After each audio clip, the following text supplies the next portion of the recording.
So, my dear ones, it's difficult to change suits just like that, but we can do it.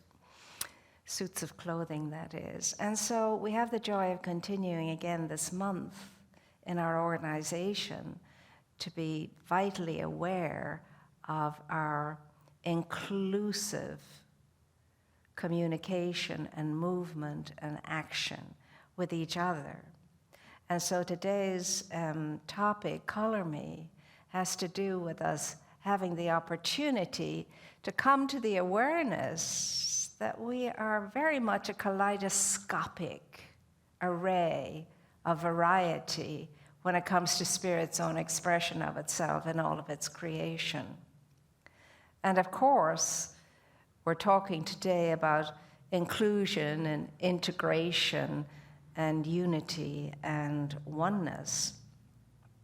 And as you know, the teaching of Ernest Holmes is always with regard to unity and diversity and inclusion of all life in how we think, feel, act, and are, and how we show up, and how we are to be. And that's a wonderful thing when you truly get that, the richness of it, and the immensity of it, and the absolute awe and wonder it can bring when we enter into life with that understanding that, my goodness, as many things and people as there is that much for you and for me to explore so that we can see the sameness in it all, in such variety. It's incredible. It truly is. And nothing like travel to get us into that awe and wonder. Nothing like it. I mean, as I travel around the world, and I've a lot to travel around yet, but I see so much how people are people the world over and how much we are all the same.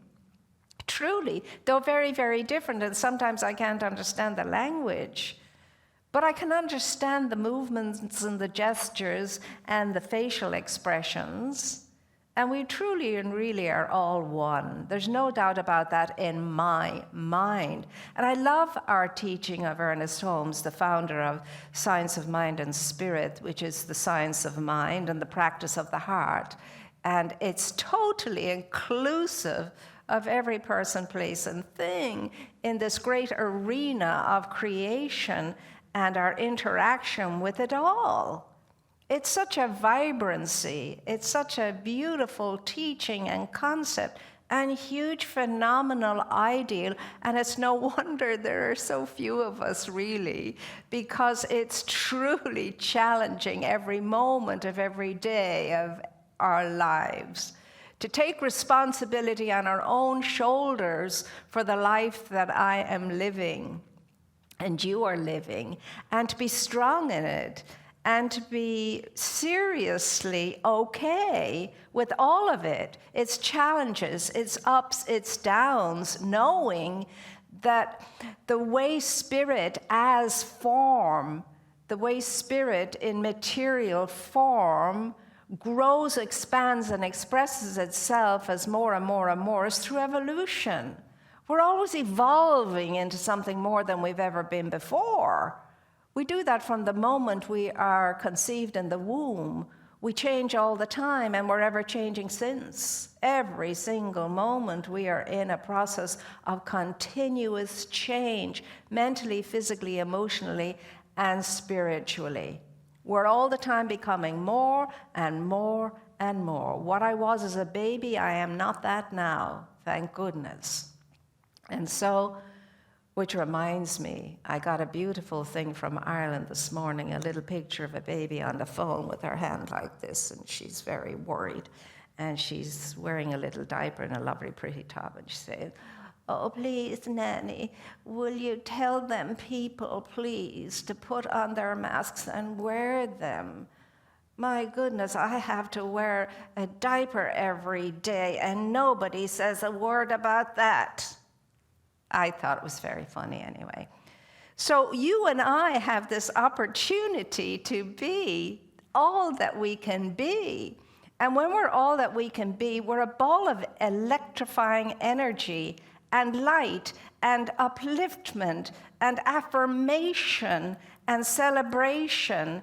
And I'm tingling with it right here and right now in this moment. I know I'm not always so, but right now I'm telling you, it is really flowing through. And I'm enjoying every moment of it. And every moment it happens, I do indeed. And it keeps me going when I feel less like that, I can tell you. So you and I are called to understand that in our world, there is such a variety, and especially when it comes to color. If you have really been paying attention, especially in your travels, you will see that as far as skin tone and textures and complexions and colors are concerned, it's an infinite variety. It's huge, that variety. And the various shades of this color and the next color, and tones, etc. There are no two people who look alike. I don't care how much I look alike, we all look alike.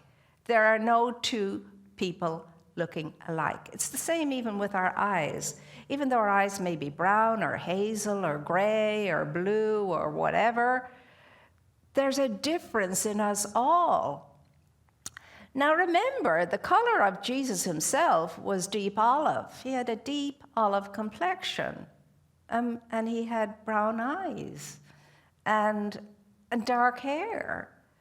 And yet, it's not the color that showed up. I think it's The King of Kings with Tab Hunter playing Jesus as the lead role with his beautiful blue eyes and his gorgeous golden locks hair. I mean, truly, if ever the picture was off skew, that one was off skew. We are all different. That's a fact. And so when the Creator created us, he created us as this kaleidoscopic array of variety with a sameness running through us all. And we were supposed to celebrate that. Life was supposed to be, eventually it'll be intergalactic, but right now it's an international fair where we all come together and celebrate our different cultures and our different foods and our different music and our different language and our different customs. And we appreciate it all, we enjoy it all, we learn from each other, and then we go away feeling expanded as a result of that. You know, when I was a young nun in the convent, one of our sisters grew up in Barbados, and indeed, when the father got a job, they went to Trinidad with an oil company there, and they had their own community, these people. And when her mother and father visited, I learned a lot from her mother with regard to West Indian cooking. It was fabulous, and I delighted in the dialects and in the varieties of everything, and I learned a lot. And usually when I go to other countries, I pick up things like that too, and I come back expanded as a result. It's enriching. It truly is enriching. And so you and I are put to the pin of our collar with regard to this being in this teaching, espousing this teaching, which is based in Christianity, meaning the teaching of the Master Teacher Jesus, not organized Christianity, but the pure, undiluted teaching of the Master Teacher Jesus, where he prayed all the time, Father, that they may be one as you and I are one, as we are one. I mean, that was the whole premise. And his whole band included all kinds of varieties in his followers and his disciples, and nobody was left out. All were included. And so that is what we're espousing to here in this community as well. And so there's to be no judgments as far as a person's differences, color-wise or culture-wise or religion-wise or any other wise. We are called to make up our minds about each other, not based on the color of our skin, but on the content of our characters. I wonder who not too long ago said the very same thing.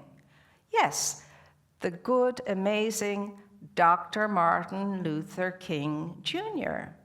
That's the only way to interact and conclude from each other, based on our quality of life, our standards, our ethics, our morality, our way of treating everybody alike, doing no harm, and so on. That is the challenge.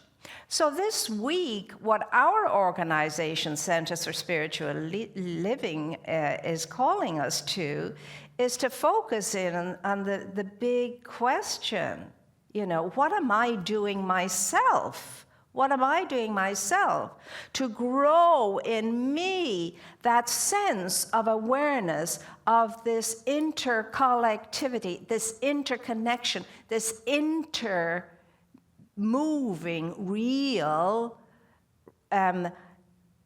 commitment to understanding that Spirit's life flows through each and every one of us and through each and everything in all of creation. And I am part of it all. So that I can say every person, place, and thing is part of me, and I am part of every place and thing because of omnipresence. Because of omnipresence. Again and again and again, we're reminded that when the Creator creates, what it creates, it enters into, remains in, and expresses through that vehicle. Whether it's a mountain, a tree, or a person, or a river, or a stone, whatever. There is the energy of the divine in each and everything, in every one. There's a commonality there between us all. It's the golden mean. It's the string that keeps us all together and related to each other, belonging to each other. And we are called to focus on that, to see, what am I doing in all of this? What am I doing in all of this? Do I understand this? Is my life showing up like I do understand this? Am I an inclusive person, or am I a dividing, separating person? In any way, even the smallest. I'm not supposed to be, if I embrace the teaching of the great masters, especially Jesus and indeed this teaching. That's a compilation of the truth that is seen throughout all of the spiritual movements since time began. And so following up is the question then, am I committed to monitoring myself in such a way that I make sure there is no bias in me, there is no bigotry in me, there's no sense of racism in me? Am I really paying attention to this? Because let me tell you, these tendencies are so subtle in us. And in many of us, they are so unconscious. We're not even aware of them. But we need to be. And especially now, when the world needs so much healing, and when we so much need to be with each other as we take on all the various and sundry challenges that faces us in this time. So those are the three big biggies, the bigotry, the bias, the racism. Because it colors our whole consciousness and subconscious mind and our whole way of seeing life and being in life and showing up in life. And we're asked, too, to ask ourselves the question, do I understand that there really is no them, no they? There really isn't. There's no them and they in spirit. Spirit never created a them and a they. It created itself in a bazillion of ways to be celebrated. There is no them and they. There's only me and we. There's only we, actually. There's only the I am of me showing up in the we that we all are. And how do I show up in the we is the question. How am I with regard to we're all one? We are all not only in this together, we don't have an option there, but we have to know we are all in this together as one. There's the option. And for us who embrace spirituality, growth in spirituality, and a deep desire to self-realize, there is no option. There's only We're all in this together as one. And that has an obligation attached to it, to be with each other. Because when you belong to something, you're for them. You're never against them. You're always for them. And in this teaching, Ernest Holmes says, we are not against anything. We are for something. We're always for something, never against anything. Now, I know this is a huge, huge challenge for each and every one of us, none accepted. For every one of us, this is a huge challenge because there are so many different opinions, different beliefs, different ideas out there. And you and I can engage with anybody without getting into argumentation. Really, we can. And the next big question is, are you and I prepared not only to see this as it is, but to be for it in every aspect of our life and our living? Because let me tell you, spirituality is not confined to Sunday. It's not confined to classes. It's not confined to spiritual gatherings. It's not confined to our prayer time, our meditation time, our yoga, or whatever. It is for us to be in that same mentality every moment of every day of our lives. Every moment. We are to be at attention all of the time in these matters, in these spiritual matters. So the question again we're asked to look at this week, are you ready? Am I ready? In the presence of, when I'm in the presence of, when it is actually in my face of bias, bigotry, and racism, am I able to take a stand for what I believe and share that with respect and share that from a spiritual point of view? I know it's not easy, but we learn and we make mistakes in the beginning, but we get better at it. We can just say, what you're sharing, I have to say, has nothing to do and no bearing on anything I believe or on any of my experience as a spiritually growing individual. Not from any of the teachings of the spiritual masters I have studied do I get that at all. And so my understanding is very, very different. But thank you for sharing. And if you'd like to know what I feel or think, I'd be very happy to share that with you. But just, I'm not in argumentation with you, but just for you to hear why I believe what I believe. And if they say yes, then you just share simply the teaching, what I believe. Jesus' teaching that we all may be one as the Father is one, and that life is inclusion and not exclusion, and that Spirit, the divine creator, makes no mistakes when it creates. And what it creates is exactly what it wanted to create, as it wanted to create it, in all of its perfection. And when it created that something, be it person, place, or thing, it was called good and very good. It was seen as a complete creation, perfect creation. So who am I, who would I be, to disagree with my Creator? A simple conversation talking about your own ideas. You're not denying anybody else's. You're not denouncing them. You're just saying what you have come to know and experience and what your belief system is, you see. But we cannot be silent in the face of that which is harmful. We just cannot. Because silence is consent. Now, I have heard many people say to me, I just don't like conflict. Well, I'm very sorry, but there's a lot of it in the world.